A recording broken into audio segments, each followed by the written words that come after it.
इस समय हमारे साथ शक्ति सिंह जी जुड़े हैं, जो अपने भीलवाड़ा जिले के आरजे निवासी हैं, और वो 4 धाम और 12 ज्योतिर्लिंग की जो पैदल यात्रा वो पूरी करके अब जो है अपने गांव लौट रहे हैं। इसी दौरान उनका जो सवाईपुर में रात्रि विश्राम था, यहाँ पर भी जो है उनका विभिन्न संगठनों और ग्रामीणों द्वारा जो है स्वागत सम्मान किया गया है।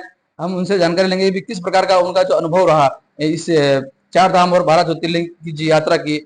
इस यात्रा में जो आपने सबसे पहले इस यात्रा की शुरुआत जो कब की? जय गौ माता की। मेरी जो यात्रा की शुरुआत हुई थी 2 अप्रैल 2024 में अपने भीलवाड़ा से हुई। फिर जैसे पहला जो ज्योतिर्लिंग और पहला धाम अपना केदारनाथ और पहला धाम जो बद्रीनाथ था, फिर उसके बाद यात्रा जगन्नाथ धाम, फिर वहाँ से रामेश्वरम धाम, फिर और लास्ट में जो मेरा धाम था वो द्वारिका धाम। इसके बीच में जितने भी ज्योतिर्लिंग आए और लास्ट जो ज्योतिर्लिंग थे मेरे उज्जैन और ओंकारेश्वर। फिर उसके बाद यात्रा जोगने माता के दर्शन करके अब अपने भीलवाड़ा शहर की ओर जाती थी। और जब इस भारत को आप अगर देखोगे पैदल पैदल घूम के तो वाकई में भारत बहुत खूबसूरत है। अपन गाड़ी में भारत को नहीं देख सकते। जब आप पैदल पैदल गाँव की पगडंडियाँ, अनेक अनेक तरह की संस्कृति, अनेक अनेक तरह के भोजन और वहाँ के जो लोगों का प्रेम, वाकई में बहुत आनंद आया इस यात्रा में। और भारत की जो यात्रा है वाकई में बहुत खूबसूरत रही। पद यात्रा से आदमी बहुत कुछ सीखता है। इस जो यात्रा का जो मेन उद्देश्य क्या रहा और आपने क्या विजन लिया कि इस यात्रा को लेकर?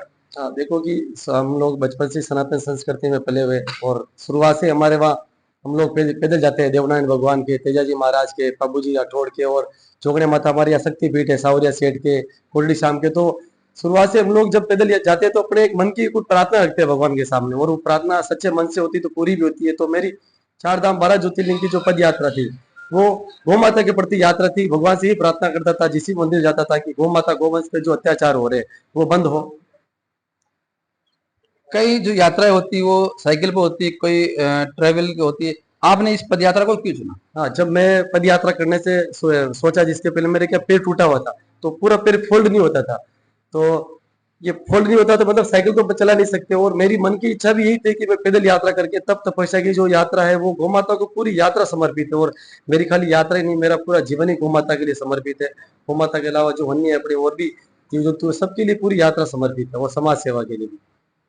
ये जो यात्रा की आप अलग अलग राज्यों में गए, आपको क्या अनुभव मिला उन यात्रा के दौरान? यात्रा के जो अनेक अनेक राज्यों में जैसे विभिन्न विभिन्न तरह की संस्कृतियां है, कहीं का भोजन अलग है, कहीं वेशभूषा अलग है, लेकिन सबका जो भारत में आप प्रेम देखोगे, प्रेम सब जगह अलग है। हाँ, उनका भोजन अलग हो सकता है लेकिन उनका प्रेम अलग नहीं हो सकता। भगवान के प्रति सच्ची श्रद्धा और आस्था उनकी अटूट है। जैसे गुजरात में प्रवेश किया तो गुजरात का मेरी यात्रा में सबसे ज्यादा अच्छा जो रहा है, क्योंकि वो गुजराती जैसे ही यात्रा में चलते थे तो सौराष्ट्र और काठियावाड़ में वो कहते हालो हालो तमे रोटला जीमवानुं छे, चाय पीवानुं छे, दूध पीवानुं छे। तो वो एक अपन अपने शहर में भी जाते हैं, अनजान व्यक्ति किसी घर में ले जाते हैं, लेकिन वो अनजान व्यक्ति को अपने घर में ले जाते थे और भोजन और चाय का वो कराते थे। तकरीबन आप 3 साल तक अपने परिजनों माता पिता से दूर रहे, किस प्रकार से उनसे आपने संपर्क साधा? हाँ, सोशल मीडिया, अपने मोबाइल के माध्यम से माता पिता से संपर्क हो जाता था। और कहीं ना कहीं गौ माता और माता पिता का आशीर्वाद ही है जो आज ये यात्रा संपूर्ण हो पा रही है। तो इन्होंने जो ये यात्रा 4 धाम और 12 ज्योतिर्लिंग की यात्रा की थी, वो गौ माता को राष्ट्र माता का जो दर्जा दिलाने के लिए इस यात्रा की शुरुआत की थी, और तकरीबन 3 साल बाद जो वापस इस यात्रा को संपूर्ण कर अपने जो गांव लौट रहे हैं। सवाईपुर से सांवर वैष्णव की रिपोर्ट।